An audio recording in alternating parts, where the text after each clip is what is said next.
నా దేవుడు, సర్వోన్నతుడు సజీవుడైన దేవుడు నా దేవుడు, నా బలము, నా శైలము, నా కోట, నా కేడము, నా రక్షణ శృంగము, నా ఉన్నత దుర్గము, నా దేవుడు, నేను ఆశ్రయించున్న నా దుర్గము. నా నా అనే మాట మనం చూస్తున్నాము. ఈ నిజ దేవుడే నా దేవుడు, ఈ సజీవుడే నా దేవుడు, యథార్థవంతుడైన దేవుడు నా దేవుడు. నేను నమ్ముకున్నా, నేను ఆశ్రయించిన, నేను ఆరాధిస్తున్నా, నేను గణపరుస్తున్న దేవుడు ఇలాంటి ఉన్నతుడు, ఉత్తముడు, అత్యున్నతుడు. ఆయన నా రక్షణై ఉన్నాడు, నా బలమై ఉన్నాడు. నేను బలహీనుణ్ణి, అయితే ఆయన నా బలము. మొదటి మాట మళ్ళీ చూడండి, హీ ఈజ్ మై స్ట్రెంగ్త్, ఆయన నా బలము. నేనైతే ఎంతో బలహీనుణ్ణి, ఆధ్యాత్మికంగా అత్యలుపుణ్ణి, బలహీనుణ్ణి, మానసికంగా కూడా బలహీనుణ్ణి, శారీరకంగా కూడా మనం బలహీనులమే. ఏదో కొద్ది బలం ఉన్నట్టు కనపడుతుంది, కానీ ఎంతకాలం ఉంటుందో ఏం తెలుస్తుంది, సడన్గా ఏమొచ్చి ఏం పడుతుందో తెలియని కాలంలో మనం ఉన్నాము.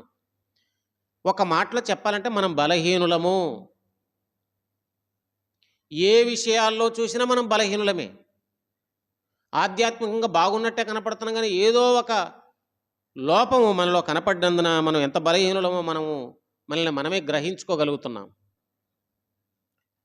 మానసికంగా దృఢంగా బలంగా కనపడ్డట్టు కనపడతాం, కానీ ఏదో ఒక చింత, చిరాకు, లేకపోతే ఏదో ఒక మనోవేదన, బాధ మనల్ని ఆవరించినప్పుడు మనం ఎంత బలహీనులమో అక్కడ తెలిసిపోతుంది. ఆందోళన చెందుతూ ఉంటాము. అయితే దేవుడే నా బలమైతే నా ప్రాణాత్మ దేహాలను ఆయన బలపరచగలడు. దేవుడే నా బలము. ఎంత గొప్పగా ప్రారంభించాడు చూసారా? నా బలము నా యొక్క దేహములో లేదు, నా ధనములో లేదు. అప్పటికి ఆయన రాజు అయ్యాడు. ఈ కీర్తన రాసేటప్పటికి అందరి చేత విడిపించబడ్డాడు, రాజ పొజిషన్లోకి వెళ్ళాడు. కానీ ఇప్పుడు నా బలము, నా పొజిషన్ అని చెప్పట్లేదు, నా కిరీటము, నా సైన్యము, నా వెండి బంగారాలు అని చెప్పడం లేదు అతడు. గాడ్ ఈజ్ మై స్ట్రెంగ్త్, దేవుడే నా బలము. ఒక విశ్వాసికి దేవుడే తన బలమై ఉంటాడు.